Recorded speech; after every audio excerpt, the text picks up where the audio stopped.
Hello les gorillas, aujourd'hui on va parler dans cette vidéo de relâchement et pour montrer un petit peu le relâchement qu'il vous faut en boxe, c'est-à-dire d'arrêter d'être tout le temps très crispé, à contracter.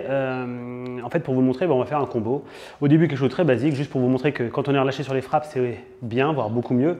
Ensuite on fera un combo qu'on va faire évoluer où on enverra 2 ou 3 uppercuts d'affilée, ce qui paraît bizarre, mais, parce que c'est beaucoup d'uppercuts. Mais vous allez voir qu'en fait, en étant relâché, ça passe assez bien et on l'intégrera dans un petit combo sympa.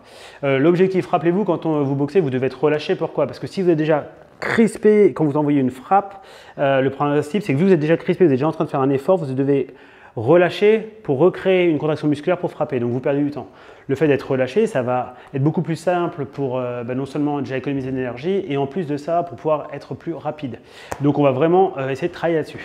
Donc là je suis avec Lara. Avec Lara on va le faire. Je vous montre 2-3 trucs de base. Donc vas-y Lara, juste tu me fais un jab, pépère, un pec encore. Jab cross, pam pam, un pec. Pam pam, jab cross jab. Encore. Ouais, encore une fois. Tu me mets un uppercut gauche derrière. Let's go. Hop, bien joué encore. Pam pam pam, hop. Alors elle rigole peut-être parce que j'avais dit quelque chose avant, mais en fait je ne sais plus du tout ce que j'ai dit, donc le but c'est juste faire des trucs cool. Non, c'est pas l'enchaînement complet, hein, c'est juste le petit truc là. C'est juste pour t'échauffer, encore.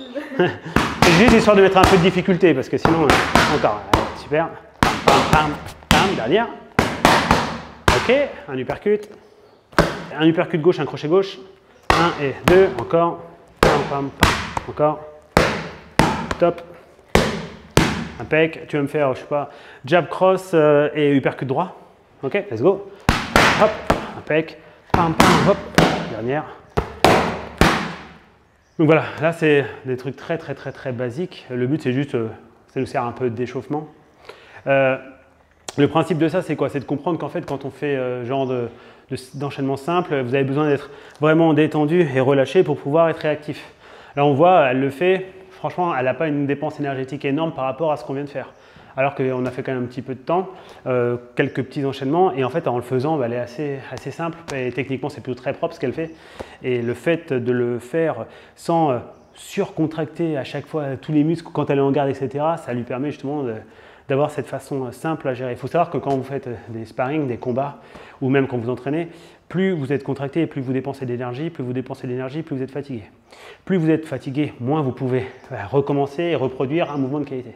Donc en fait, c'est un peu le serpent qui se mord la queue. L'objectif, c'est d'être relâché. Ok, on va partir donc sur un combo pour travailler un peu ce genre de relâchement. On va faire donc jab, jab, cross pour l'instant. Ouais, encore. Pec, pam, pam, pam. Une fois qu'on a fait ça, moi, je vais envoyer mon jab, d'accord? C'est une défense classique, elle me met un cross, mets-moi juste le cross. Quand elle met le cross, moi, je fais, imaginons si je défends, encore, je viens faire soit un catch, ok, ou soit même, vas-y, fais, soit un parry, et après, j'enverrai mon jab, d'accord? Donc, mets-moi le cross, boum, et moi, je vais envoyer mon jab derrière. Quand j'envoie mon jab, elle va faire un bob, mais cette fois-ci, ce n'est pas juste un bob où on va venir décaler en misant tout sur notre capacité à voir ce qui se passe et nos abdos et nos lombaires. Là, on va utiliser le footwork, c'est-à-dire que son pied avant va partir sur le côté. On l'a vu dans la vidéo de la semaine dernière. Le but, c'est qu'en faisant ça, et en inclinant un petit peu la tête, tiens, fais-le juste une fois, voilà, comme ceci, ça va nous permettre en fait de pouvoir équilibrer. Le fait qu'elle ait la tête là, elle sort légèrement de l'axe, mais surtout, ça lui permet de changer de niveau sans avoir trop de contraintes au niveau des jambes. Pourquoi? Parce que ce qui fait descendre, ce n'est pas la flexion au niveau des jambes, c'est plutôt l'écartement que vous allez créer. Donc encore, donc jab, jab, cross, et bob, vas-y. Bam. Allez, hop, impec, encore. Ping, ping, ping. L'idée, en fait, c'est pas vraiment qu'elle sorte complètement de la ligne centrale, on s'en fout un peu. Le but, c'est qu'elle ne le prenne pas dans la tronche. Jusqu'à là, c'est de la boxe, c'est plutôt logique. Elle n'hésite pas à venir vraiment changer de niveau. C'est vraiment ce qui nous intéresse. Ok, encore. Pam, pam, pam, hop. Encore une fois. Pam, pam, pam, hop. Yes, impec. Impec. Maintenant qu'on a fait ça, on va faire le même side step, on va la juste stepper un petit peu en même temps, un peu plus vers l'intérieur, donc vers moi, vers l'avant, ok? Comme ça, en fait, ça lui permet de faire juste le bob, aller ici, en passant bien son épaule comme elle vient de faire. Ici, elle va pouvoir envoyer, vous voyez, elle a chargé, elle va pouvoir envoyer son uppercut. Elle va envoyer un uppercut, ok? Donc juste ça pour l'instant, let's go. 1, 2, 3, hop, boum, impec. On redécale un petit peu, let's go. Pam, pam, pam, hop, et impec. Pam, pam, pam, hop, impec. On change de côté juste pour que ce soit simple à voir. Pam, pam, hop, impec. Et pam, pam. Donc on se rend compte que grâce à cette espèce de side step bob, ça lui permet de charger bien son épaule droite et d'avoir son épaule gauche en protection, ainsi que son bras. Et comme ça, elle peut protéger son visage et ça lui permet de prendre un petit temps d'avance pour pouvoir renvoyer un uppercut derrière. Un uppercut qui va être hyper efficace, parce que vu qu'elle est comme ça, elle a déjà, entre guillemets, chargé, donc elle n'a plus qu'à remonter. Jusqu'à là, c'est un combo qui devient un petit peu technique, parce que le déplacement est un peu spécifique, mais nous, ce qui nous intéresse, c'est le relâchement et la capacité à pouvoir enchaîner des coups un petit peu puissants avec du relâchement. Donc là, on va faire donc 3 uppercuts. Donc tout doucement, ça va donner ça. Donc toujours le même combo, elle se décale, uppercut, uppercut, uppercut. Très bien. Quand elle a fait son premier uppercut, elle était ici, elle était donc désaxée, et après, elle se remet dans l'axe. Elle se remet dans l'axe comme elle veut. Soit c'est le pied avant qui recule, soit c'est le pied arrière qui avance. Je m'en fous complètement. Le but, c'est qu'elle revienne créer et casser cette distance pour que je me sente oppressé. Encore.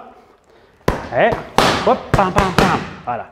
On se fout de quelque chose de très fort, on veut quelque chose de très, comment dire, anxiogène pour moi. Je suis en train de défendre, hop, j'ai fait ça, j'étais ici, j'ai vu que ça rentrait, boum, j'ai peut-être pris le premier, et après derrière, bam, bam, bam, c'est une petite rafale. On n'est pas sur de la force maximale, on est vraiment sur quelque chose de bam, bam, bam, qui va aller très vite et qui va foutre le bordel. Ok, encore. Et, hop, bam, bam, bam. Encore, impec, hop, bam, bam, bam, hop, bam. Dernière, bam. Super. Une fois qu'on a fait ça, parce que ce qui est intéressant, c'est que généralement, quand on a pris ça dans la tronche, ben, soit j'ai paré, donc j'ai tendance quand même à protéger ma tête, donc je monte un tout petit peu mes coudes, soit je me suis protégé, j'ai peut-être fait ça parce que ça arrivait fort, donc j'ai bam bam, j'ai rond, j'essaie de comment dire, couper l'accès à mon menton par la cheminée ici, donc je fais ça. Bref, j'ai tendance à décoller un petit peu généralement le coude du bras arrière. Comme on le sait, ça va exploser au niveau du foie. Et bah tiens, hop, on va juste que ce soit plus simple, s'il te plaît, merci. Donc maintenant, je vais mettre un crochet derrière au corps. Pour l'exercice, moi, je vais rester comme ça. Pour l'encaisser ici, ok, tu me le mets là, ça roule, let's go. Ouais, impec. Encore, et impec. Impec, très bien. C'est le crochet au foie basique qu'on connaît, hein, d'accord, avec un petit peu de vitesse. L'avantage, c'est qu'en étant relâché, nos épaules vivent bien sur nos uppercuts, et vu que les épaules traversent bien, transfèrent bien, en fait, ça charge déjà notre crochet du bras avant. C'est ça qui est vraiment cool. C'est-à-dire, bam, bam, bam, bam, on est là, et j'ai en place. Ça, on avait déjà vu comment le faire, mais là, je trouve que c'est un combo intéressant. Maintenant, ce qu'on rajoute, c'est que quand elle le fait, ici au corps, donc voilà, hop, elle va remonter à la tête. Suivant la distance où elle va adapter son crochet à la tête. Soit elle va faire un crochet court comme elle aime bien faire, ici, soit elle va vouloir, peut-être parce que je me recule, ou soit parce qu'elle va vouloir, elle, reculer, envoyer le poids du corps vers l'arrière et faire voilà, comme un swing, un crochet un peu large qui est très bien fait avec un petit transfert de poids de corps. Libre à elle, peu importe. Ok, c'est good? Let's go. Ouais, c'est moi qui ai bugué. Il est parfait. C'est parce que, alors c'est marrant, ça c'est intéressant. On se rend compte que, vu que dans ma tête, j'enregistre le fait qu'il va y avoir le crochet justement à la tête, mon corps, là, enfin ma tête, elle gère l'urgence. Et l'urgence, c'était là. Donc j'ai fait ça. Et en fait, ce qui est drôle, c'est que je pense que si j'avais pris un enchaînement ou deux, qui ressemble un peu à ça, pas forcément un truc aussi long, et bien au bout d'un moment, j'ai des choix à faire. Et vous avez vu, là, j'étais un peu, je sais pas, je pense à autre chose, peut-être plus à ma diction, etc. Mais oui, diantre. Et en fait, mais on se rend bien compte qu'à un autre, je me mets en mode urgence, et le mode urgence, c'est bah, j'essaie de sauver les meubles. Et en l'occurrence, c'était le mauvais choix. Donc doucement, juste pour que je me remette dedans.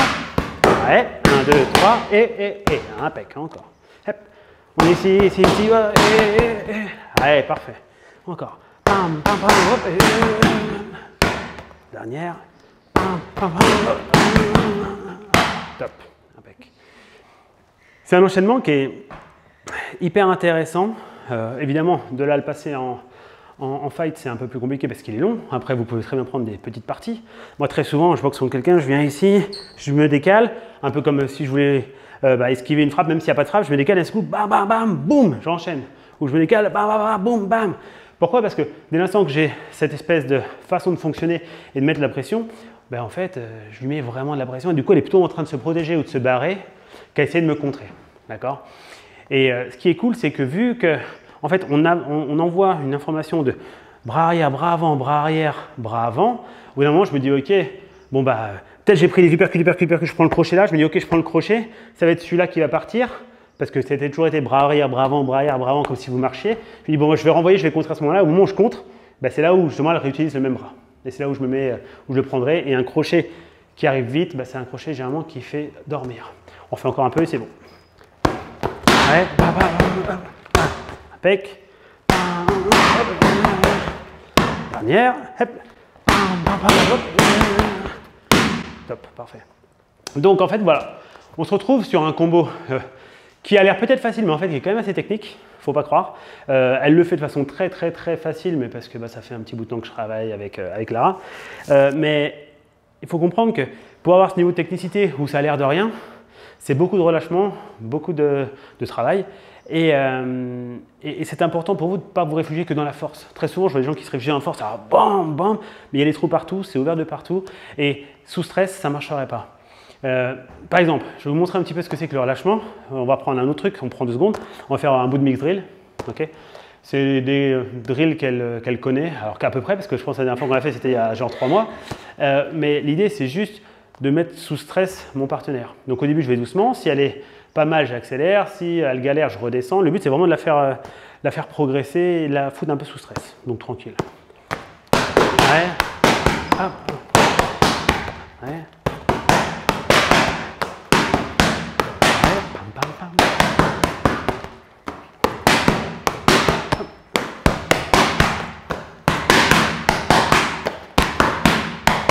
Hop. Et...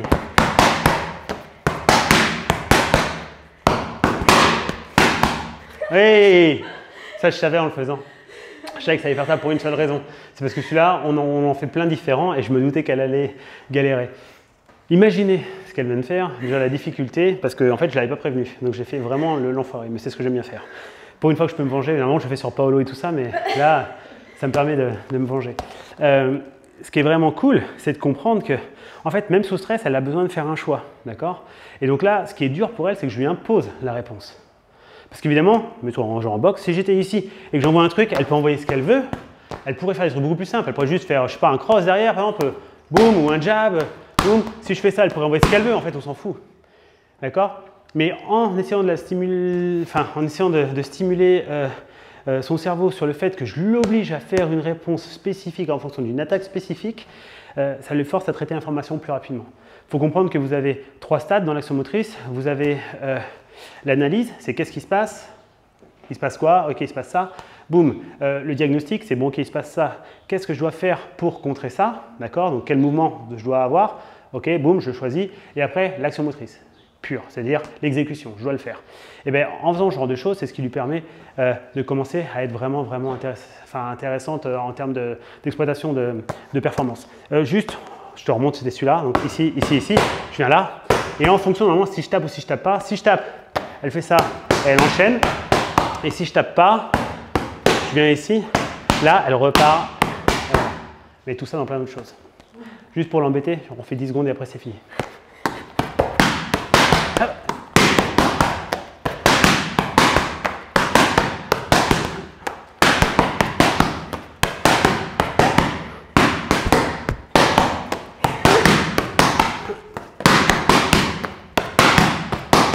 Cool, merci. Même moi, tiens, j'en tousse. Ouais, aïe. Donc voilà, vous devez comprendre ça. Vous devez comprendre qu'évidemment, là, ça va assez vite, c'est plutôt même très bien. En termes de gestuelle pure, je ne suis pas vraiment trop exigeant parce que je l'embête. C'est moi qui vais vraiment chercher ses frappes puisqu'on est plus dans du mouvement de corps et du ressenti et de l'analyse.